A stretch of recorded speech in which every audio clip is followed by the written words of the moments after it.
यीशु यहूदिया से गलील की यात्रा पर थे और सामरिया से होकर गुजर रहे थे। उन्होंने शेखर नामक सामरी नगर के पास याकूब के कुएं पर विश्राम किया। दोपहर का समय था और यीशु थके हुए थे। उसी समय एक सामरी स्त्री पानी भरने आई। यीशु ने उससे पानी मांगा। सामरी स्त्री ने चकित होकर पूछा, आप यहूदी होकर मुझ सामरी स्त्री से पानी क्यों मांग रहे हैं? क्योंकि यहूदी और सामरी एक दूसरे से मेलजोल नहीं रखते थे। यीशु ने कहा, यदि तुम परमेश्वर का वरदान और यह जानती कि तुमसे पानी मांगने वाला कौन है, तो तुम मुझसे जीवन का जल मांगती और मैं तुम्हें देता।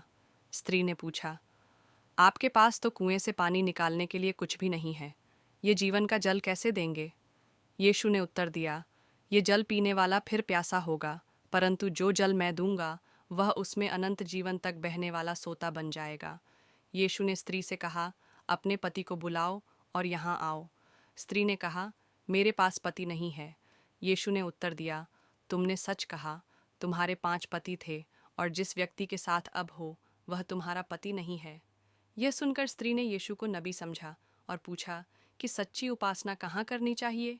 यीशु ने कहा, सच्चे उपासक आत्मा और सत्य से परमेश्वर की उपासना करेंगे, स्थान मायने नहीं रखता। स्त्री ने कहा, मैं जानती हूँ कि मसीह अर्थात मसीहा आने वाला है। जब वह आएगा तो सब कुछ स्पष्ट करेगा। यीशु ने कहा, मैं वही हूँ। यह सुनकर स्त्री अपने घड़े को छोड़कर नगर में गई और सबको बताया, आओ, एक व्यक्ति को देखो जिसने मेरे जीवन के हर पहलू को बता दिया। क्या वह मसीह हो सकता है? उस स्त्री की गवाही से कई सामरी लोग यीशु पर विश्वास करने लगे और स्वयं उससे मिलने आए।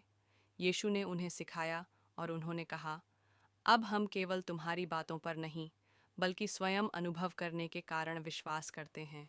इस कहानी से यह संदेश मिलता है कि यीशु सभी जाति, वर्ग और स्थिति के लोगों को स्वीकार करते हैं और आत्मा व सत्य में उपासना का महत्व बताते हैं।